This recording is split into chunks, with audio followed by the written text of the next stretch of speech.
Que Dios les bendiga una vez más, mis amados hermanos en Cristo Jesús, amigos y oyentes de este estudio que estamos trayendo ya por más de cerca de 4 meses y ha sido de mucha bendición para muchas personas, especialmente para mi vida.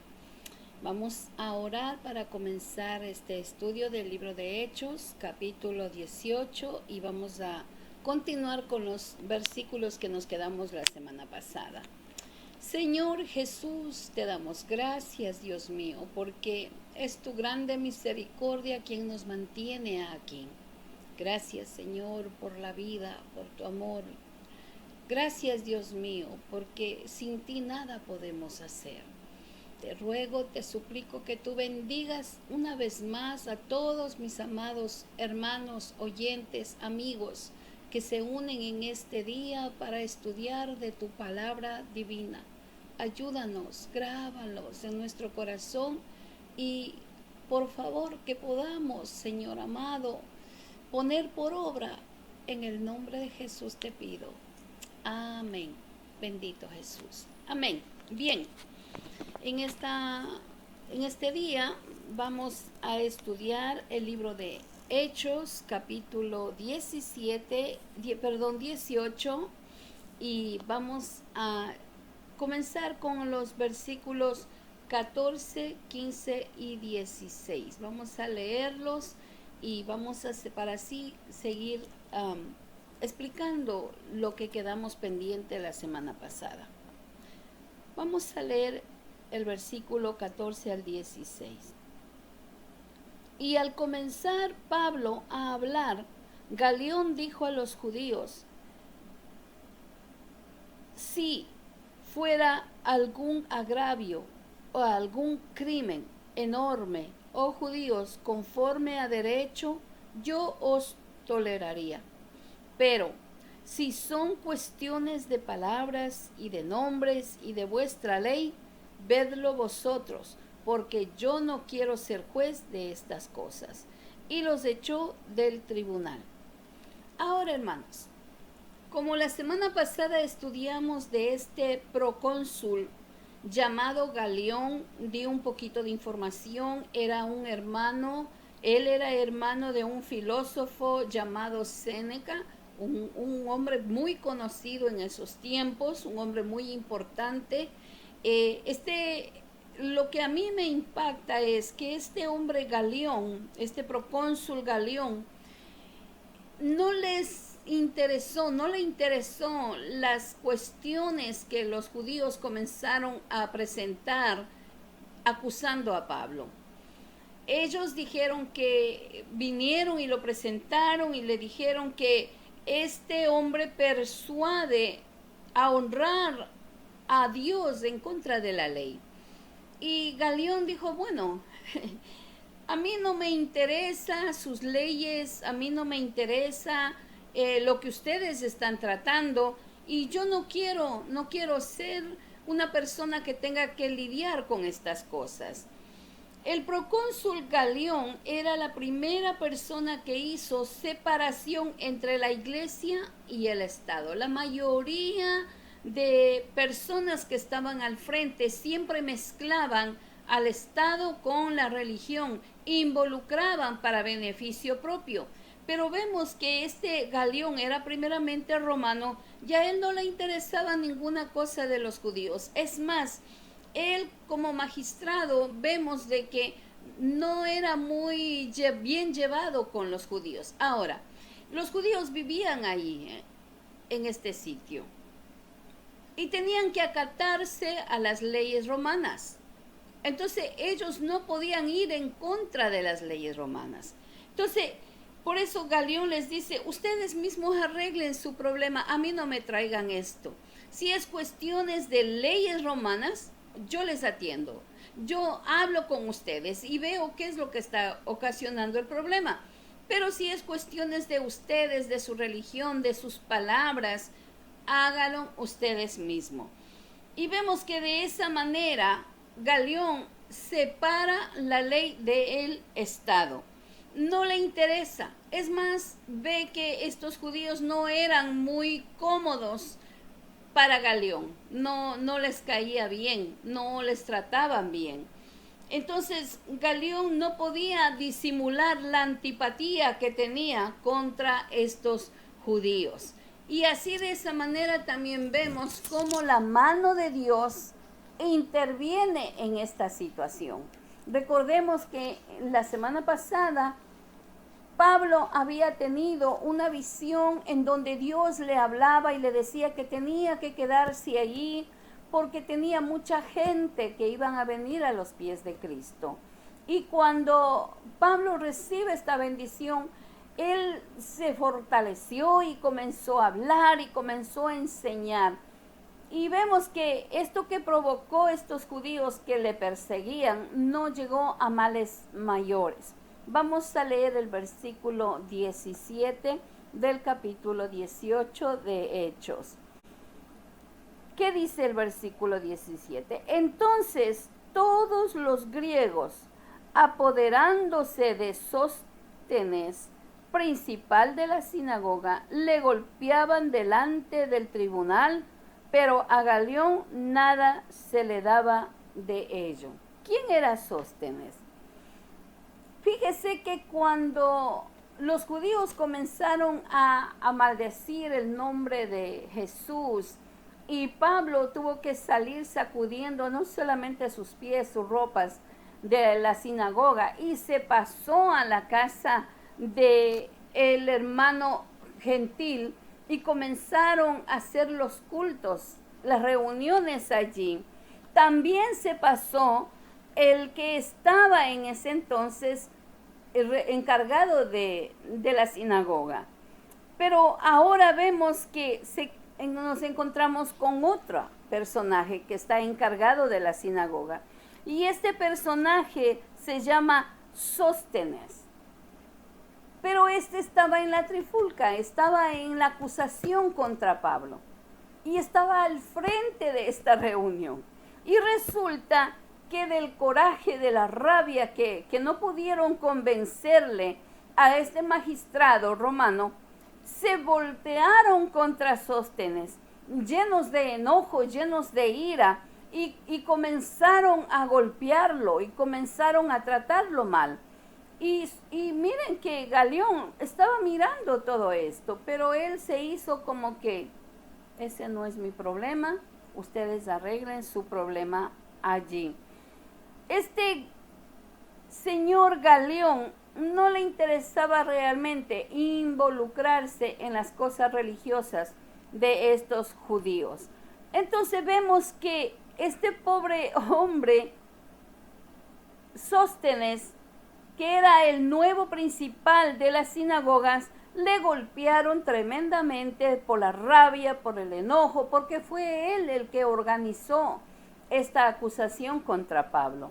Ahora, vemos que lo que él planeó para Pablo, lo que él quería que sucediera para Pablo, resultó que él lo recibió. Mire cómo son las cosas. Esto me hace acuerdo de en el libro de Esther, lo que pasó, la historia que sucedió, que un hombre preparó la horca para otro hombre y resultó que él fue el ahorcado. No quiero cambiar de tema a lo que estamos estudiando, pero vemos que aquí lo que Sóstenes grabó, programó, organizó, resultó que él mismo recibió lo que quería para Pablo.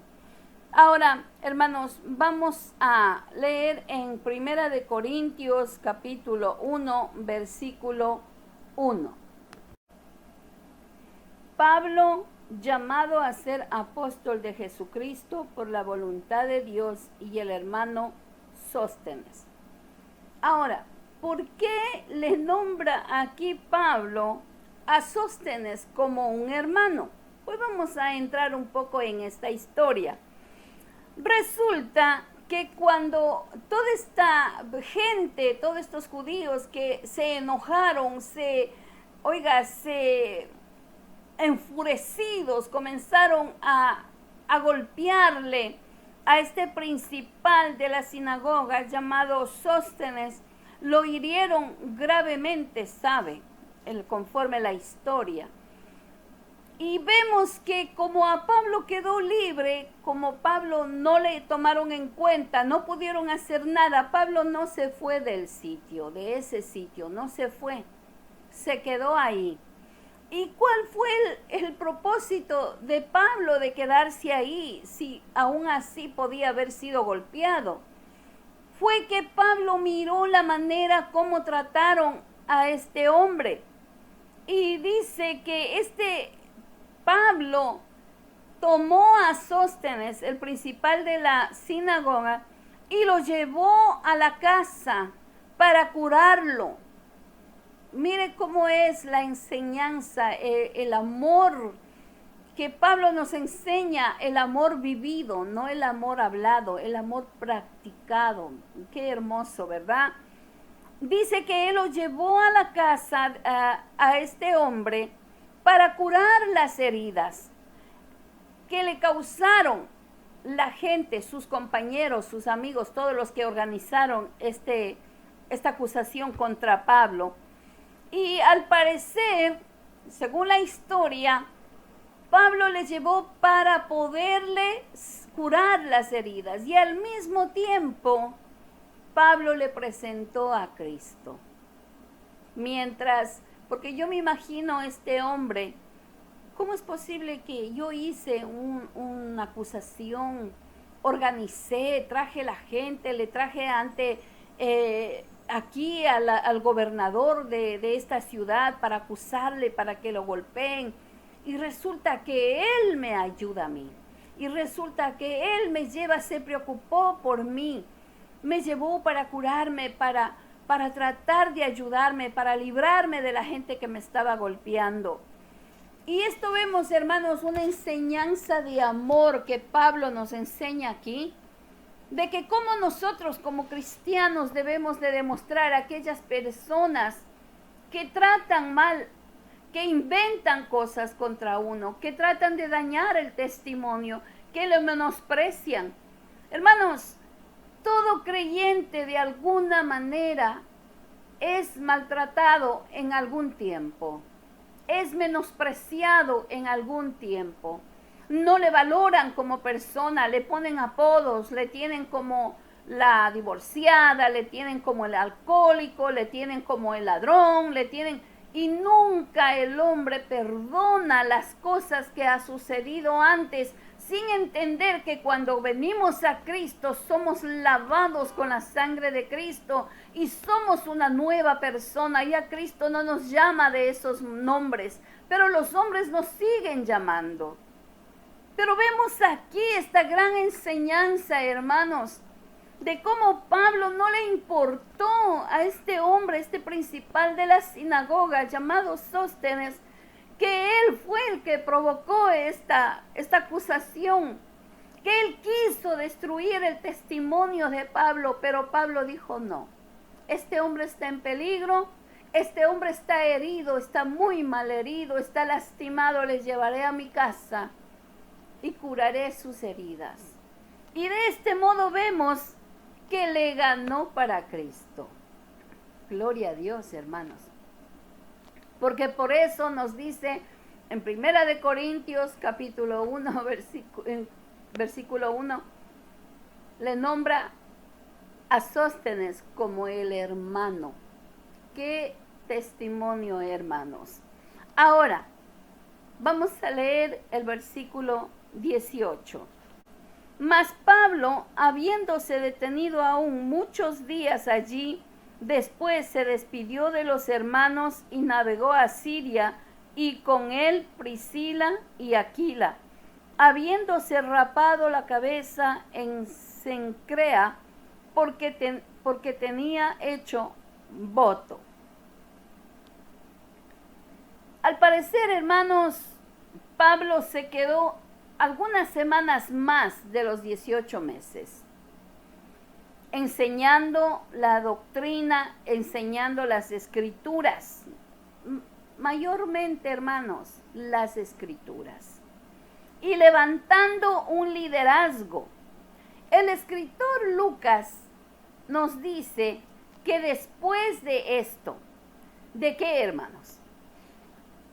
Todo pasó ya el tiempo del cumplimiento de lo que Dios le dijo. Porque por eso dice, después, de esto.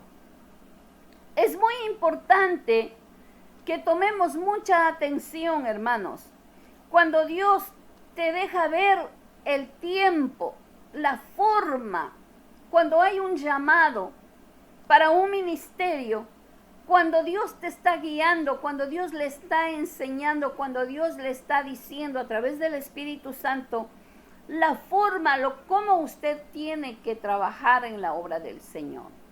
Aquí Pablo tenía que quedarse un tiempo. El propósito de Dios era dejar establecido una iglesia con líderes.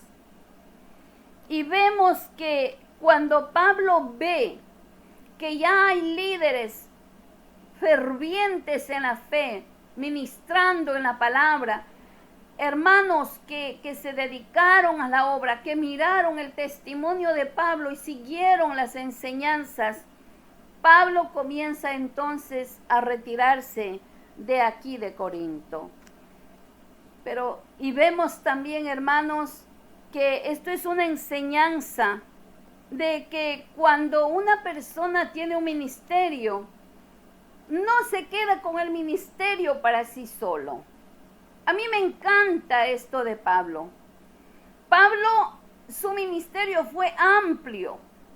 El ministerio que Dios le dio a Pablo, Pablo no dijo, esto es mío, y yo voy a ser el que dirija, y yo voy a ser el que gobierne. No, Pablo enseñó, Pablo formó líderes, hermanos, y vemos en el crecimiento de las iglesias, y vemos cómo donde que él iba y sembraba iglesias, había siempre líderes que estaban al frente llevando la obra. Amén. Me encanta esto, hermanos, porque Pablo era un hombre muy maduro. Él no tenía miedo de que le quiten su ministerio porque él conocía a quien él servía. Vamos entonces a ver que él se va, deja a los hermanos tristes, un poco tristes, porque se tenía que ir. Y también vemos que aquí está una lección. Entendió que ya era el tiempo de su partida y se despide de todos los hermanos. También vemos que aquí se demuestra cariño, que le cogieron cariño a Pablo. O sea, era una persona que se dejaba querer. Todos estos factores es muy importante para un liderazgo, porque muchas veces el liderazgo es como un comunismo y no debe de ser así. Aquí nos dice que tenía tristeza, había una tristeza en el pueblo, no querían que Pablo se vaya. Y vemos que le acompañan hasta la ribera. O sea, había un pueblo que amaba a Pablo, pero no amaban porque amaban a Dios, porque esa es la ordenanza. Era porque Pablo se dejaba querer. Entonces dice que todos los hermanos, todos los hermanos, los líderes, acompañaron a la ribera a Pablo para despedirle. Pablo se marchó junto con Priscila y Aquila y llegaron a Siria. Y cuando llegaron a Cencrea, se rapó la cabeza porque hizo un voto. Ahora, yo tengo algunas explicaciones de esto. Existen muchos críticos que juzgan a Pablo por haber hecho este voto. Dicen que después que él predicó que no estaba bajo la ley, sino bajo la gracia, por lo tanto no debía de haberse hecho este voto. Otros críticos dicen que en realidad no era que él estaba haciendo un voto de porque estaba tratando de mezclar la ley con la gracia. Que en realidad Pablo parece que él en una oración le prometió a Dios hacer esto, pero no porque quería mezclar la ley con la gracia, porque él no estaba de acuerdo con eso, sino que simplemente él quería hacerlo. En sí no hay mucha explicación de el por qué Pablo hizo esto, pero lo que así, y dice que hay un pensante, hay un escritor que dice que él hizo un voto de agradecimiento, porque él estaba muy agradecido de ver la manera cómo creció el evangelio en Corinto, cómo aumentó, cómo vinieron muchas almas, aún a pesar de tanta oposición que hubo, vinieron muchas almas a los pies de Cristo. Entonces, en agradecimiento, él hizo este voto. Ahora, Pablo nunca obligó a nadie que hagan lo mismo que él. Simplemente, este voto él lo hizo para sí solo.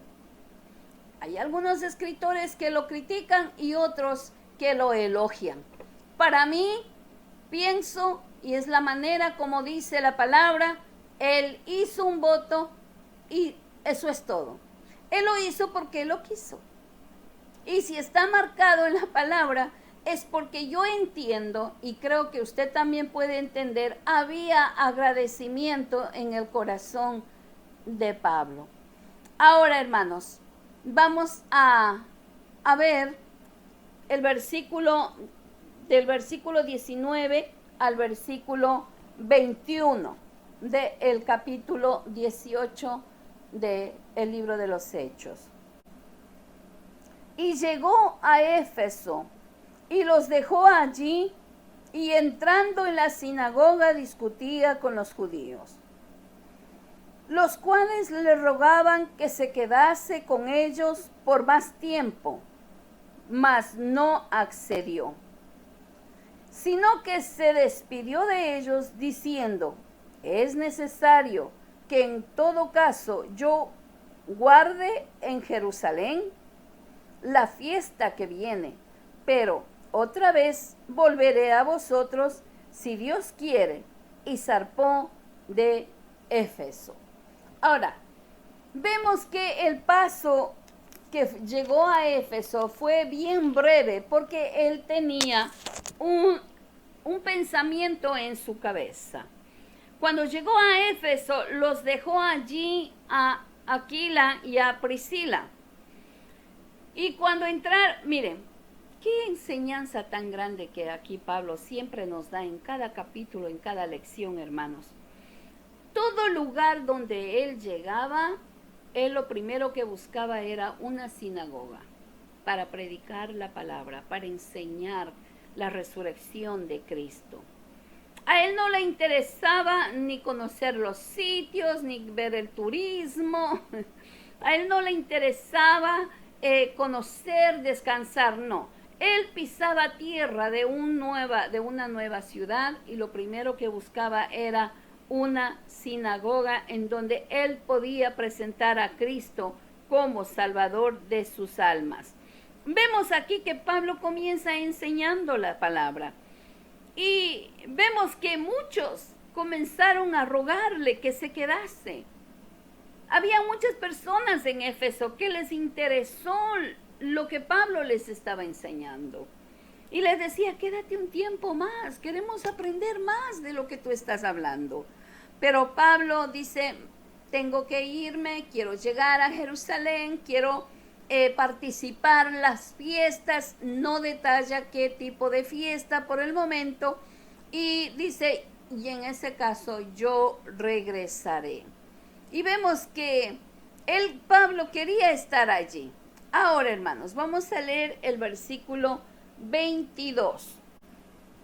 Habiendo arribado a Cesarea, subió para saludar a la iglesia y luego descendió a Antioquía.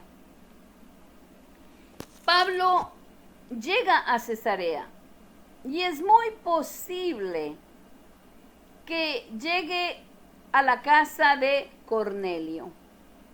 Luego pasó a Jerusalén y se sabe que no se detuvo tampoco en Jerusalén por mucho tiempo y pasó para Antioquía, poniendo así el fin de su segundo viaje misionero, que duró aproximadamente 3 años. Hermanos, es muy interesante ver cómo la palabra del Señor nos enseña todo este trayecto que Pablo realizaba llegando a cada ciudad. Vemos aquí que Priscila, Aquila, este par de esposos, eran unos siervos del Señor, eran discípulos de Pablo, eran líderes que Pablo había formado y les dejó en Éfeso para que ellos siguieran predicando la palabra y para que ellos siguieran administrando en las sinagogas o donde que ellos podían estar, y se fue para Jerusalén. Ahora vemos que cuando Pablo llega a Jerusalén no alcanza a celebrar la fiesta. Eso era el deseo de su corazón. Y por esa razón vemos que él no se queda mucho tiempo en Jerusalén y se va para Antioquía y se estaciona en la casa, creemos, conforme a la historia, en la casa de Cornelio. Hemos estudiado estos versículos. Espero que ya para la próxima semana, si Dios nos da vida, vamos a comenzar el tercer viaje misionero de Pablo. ¿Por qué? Porque aquí hasta este versículo 22 nos deja ver que él llegó a su segundo viaje misionero. ¿Por qué? Porque cuando él llega, regresa de nuevo a Jerusalén, Antioquía, donde él siempre se quedaba, él daba reporte de su viaje, él siempre daba información de todo lo que Dios había hecho y así informaba a la iglesia grande de Jerusalén. Vemos también que Pablo tenía planes de hacer un tercer viaje misionero y va a pasar muchísimas otras cosas muy interesantes que tenemos que aprender, hermanos. Hemos terminado con esta clase, nos quedamos en el versículo 22 y vamos a seguir la próxima semana. Que Dios les bendiga, amados hermanos. Estamos muy agradecidos de Dios porque Él es bueno, porque Él es maravilloso. Él es Dios. Él es nuestro Padre celestial. Él es el Rey de reyes y Señor de señores. El que merece toda adoración, el que merece toda alabanza, hermanos. Que Dios les bendiga grandemente. Un abrazo a todos ustedes. Saludos para todos en el amor de Cristo. Y vamos a seguir adelante orando, unidos en oración. Y vamos a salir adelante de todo esto, hermanos. Que Dios les bendiga grandemente. En el nombre de Jesús. Amén.